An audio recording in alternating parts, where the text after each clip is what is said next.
So I was reading about William Tecumseh Sherman, and man, he was something Yeah. else. Oh, Sherman, the Civil War general who burned down the South? That's the one. Well, that's what he's most famous for, but there's so much more to his story. Did you know he was born in Ohio in 1820? No way. Really? I had Yeah. no idea. So what was his early life like? Well, his father died when he was just 9, leaving his mother with 11 kids. Wow. Can you imagine that? 11 kids? Exactly. That's a full house for sure. So, what happened to him after that? He was taken in by the Ewing family, wealthy neighbors with political connections. That's how he ended up at West Point. So he got into West Point thanks to them? Must Yep. have been handy to have those connections. Definitely helped. At West Point, he was a great student, but accumulated a bunch of demerits for behavioral problems. Sounds like he was a handful. So he was the kid who wouldn't stop talking in class? Pretty much. After graduation, he served in the Second Seminole War in Florida, Right. where he learned that war was messy and that Florida mosquitoes are the real enemy. Mosquitoes? I can Yeah. believe that.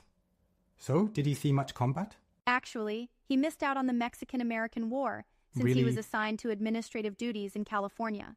Administrative duties? That Exactly. doesn't sound thrilling. I know, not exactly exciting, Yeah. but safer than being on the battlefield. That's true, but probably not Right? what he signed up for. So, he left the army after that? Yeah, in 1853, he tried banking, Uh-oh. which was a bad idea. Then law, even worse, and eventually ran a military academy in Louisiana. Louisiana? So Yeah. he was in the South right before the Civil War? Exactly. When Louisiana seceded, he Right. thought, well, time to go, and headed back north.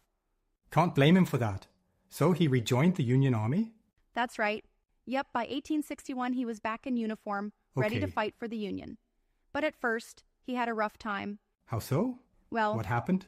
after the First Battle of Bull Run, he became convinced the Union was doomed and had a minor breakdown.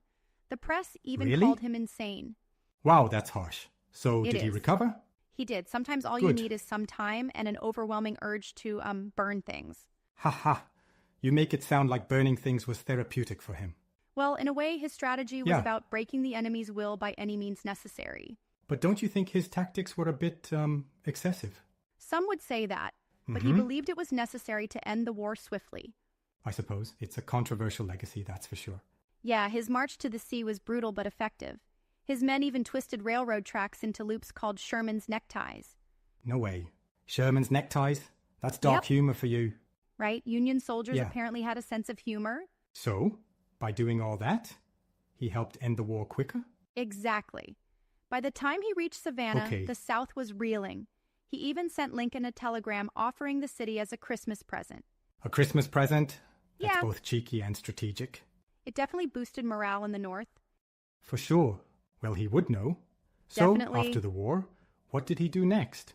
He stayed in the Army, becoming Okay. commanding general of the U.S. Army, and famously told Congress, "War is hell." Wait. He refused to run for president?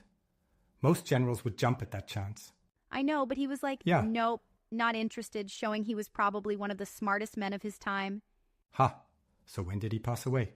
He passed away in 1891, but his Oh. legacy still sparks debate. Debate about what? Exactly. Whether he was a military genius or just ruthless. Did he make a lot of enemies? Oh, absolutely. Well, love him or hate him, you can't deny he Yeah. changed American history. Exactly. One scorched Yeah. earth campaign at a time. So what's the takeaway from his life? Maybe it's that war is brutal, strategy is everything, and if you're going to make history, you might as well do it dramatically. And perhaps don't challenge Sherman to a grudge match. Exactly. You'll lose. Haha, definitely.